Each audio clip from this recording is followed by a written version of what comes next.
ये जो मकबरा है वो बेगम शरफुन्निसा का है, जिनका ताल्लुक नवाब अब्दुल समद खान के खानदान से था। वाहिद मकबरा होगा जिसकी जो आखिरी आरामगाह वो 16 फुट ऊंचाई पे है।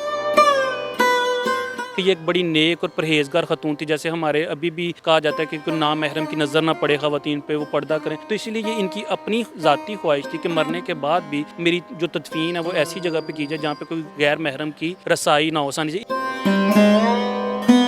अस्सलाम वालेकुम नाज़रीन, आप देख रहे हैं डेली पॉइंट और मुझे कहते हैं तजम्मुल बुखारी। लाहौर एक तारीख़ी शहर है और एक ख़ास अहमियत का अमल है जहाँ पे बेशुमार जो है वो शाही दौर के भी अशिया मौजूद हैं, जबकि उससे पहले की भी और उसके बाद के भी कई जो तारीख़ी मकामात हैं वो यहाँ पे मौजूद हैं। और इस वक्त हम मौजूद हैं बेगम शरफुन्निसा के मकबरे के बिल्कुल सामने खड़े हैं। मेरे अक़ब में वो आपको नज़र भी आ रहा है और यहाँ वो आपको आज हम दिखाने लाए हैं। और इस मकबरे की जो ख़ासियत है वो ये ख़ासियत है कि ये मकबरा जो है वो जो दीगर मकबरे बनाए जाते हैं उन मकबरों से ज़रा हट के है। दीगर मकबरों में एक इमारत होती है और आपको कब्र जो है वो नज़र आती है, वहाँ पे जा सकते हैं, फातह खानी कर सकते हैं, कब्र देख सकते हैं। लेकिन यहाँ पे ये जो मकबरा है ये 2 मंजिला मकबरा जो है वो तामीर किया गया है और इसका सिर्फ एक ही दरवाज़ा है और दरवाज़ा भी ऊपर वाली मंजिल के ऊपर जो है वो लगाया गया है, जिसे ना कोई खोल सकता है और ना ही कोई अंदर जा सकता है और ना ही कोई सीढ़ी है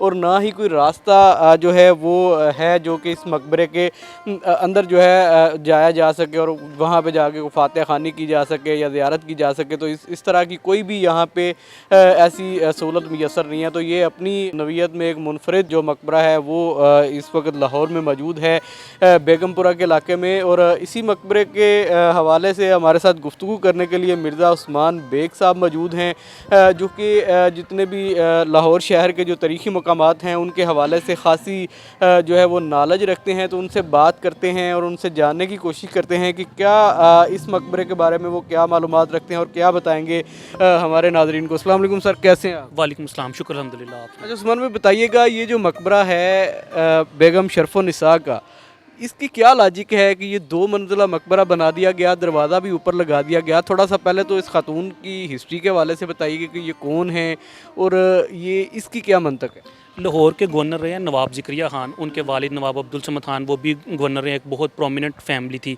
अगर मुग़ल दौर की बात की जाए। जैसे कि आपने अपने इंट्रो में बताया कि इस वक्त हम लोग बेगमपुरे के इलाके में मौजूद हैं, जो कि नवाब ज़िक्रिया ख़ान की ही जो वालदा थी बेगम जान, उनके नाम पर ये इलाका आबाद हुआ था। अगर आप लेफ़्ट राइट किसी भी गली में जाते हैं तो मैं अक्सर इंटरव्यूज़ में ये बात करता हूँ कि तारीख़ के जो औराक हैं वो बिखरे पड़े हैं। आपको हर गली में नानकशाही ईंट से बनी हुई, उससे पहले मुग़ल दौर की ईंट या जो मटीरियल की बनी हुई इमारत आपको देखने में मिलती हैं। लेकिन क्योंकि आहिस्ता आहिस्ता कह लें कि आबादी बढ़ती गई, कब्ज़े होते गए या मुख्तलिफ़ चीज़ें कह लें कि रहाइश लोगों ने इख्तियार कर ली, तो जगह जो है वो कम होती गई। लेफ़्ट राइट सारे आपको बड़े मुकाबले कई जगह मस्मार भी कर दी गई। बिल्कुल इसी तरह हैं तो वो मिलती हैं। तो ये जो मकबरा है वो बेगम शरफुन्निसा का है, जिनका ताल्लुक नवाब अब्दुल समद खान के ख़ानदान से था।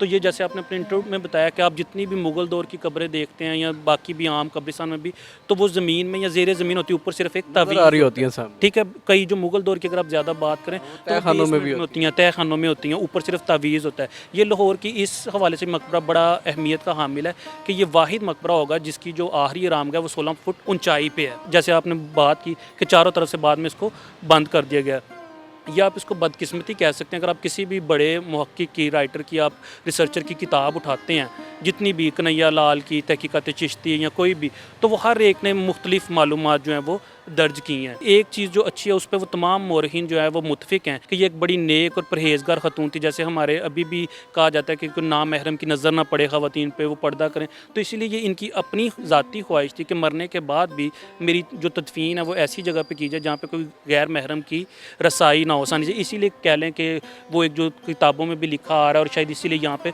ऊपर जाने का कोई भी रास्ता मौजूद नहीं है। जैसे आपने कहा कि उनकी ये ख्वाहिश थी, जो मिलता है कि कोई भी नामहरम मेरी कब्र को ना देखे, लेकिन यहाँ पे हमें एक दरवाज़ा भी नज़र आता है ऊपर।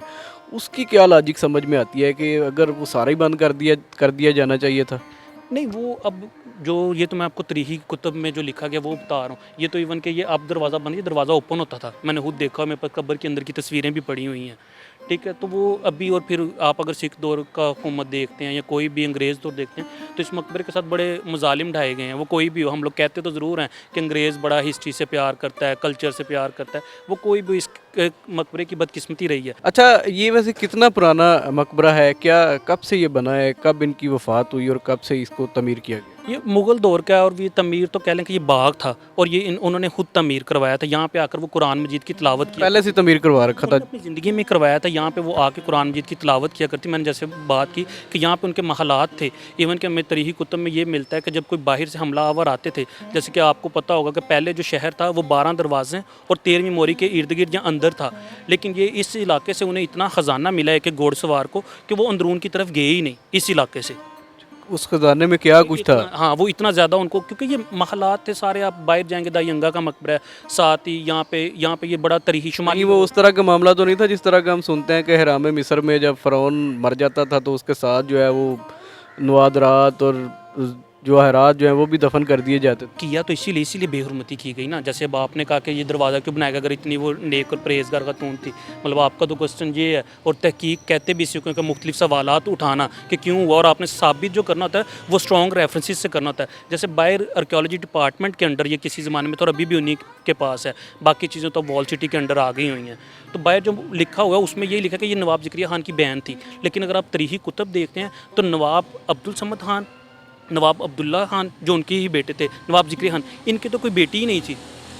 ठीक है, तो वो मतलब कह लें कि जो दो मोरहिन, वो ये शुक्र है कि तमाम मोरहिन इस बात पर मुतफिक हैं कि ये एक नेक और परहेज़गार खतून थी, तिलावत करने आया करती। इवन कि एक और मैं अपने नाज़रीन को एक इंटरेस्टिंग बात बताता हूँ। अगर डॉक्टर अल्लामा इकबाल जो हमारे शायर मशरिक़ भी, उनकी बात की जाए तो उनकी किताब है जवेद नामा, उसमें एक पूरी नज़म कसरे शरफ़ुन्निसा के नाम से में मिलती है। वो पीर रूमी से मिलते हैं, जो उसका एक मफ़हूम है। वो इस तरह करके वो जन्नत के बागात की सैर कर रहे हैं, तो वो उनसे पूछते हैं ये पहला महल किसका है, तो वो उसमें ये जिक्र करते हैं कि शरफ़ुन्निसा का है, कि ये इतनी नेक और परहेज़गार खातून थी।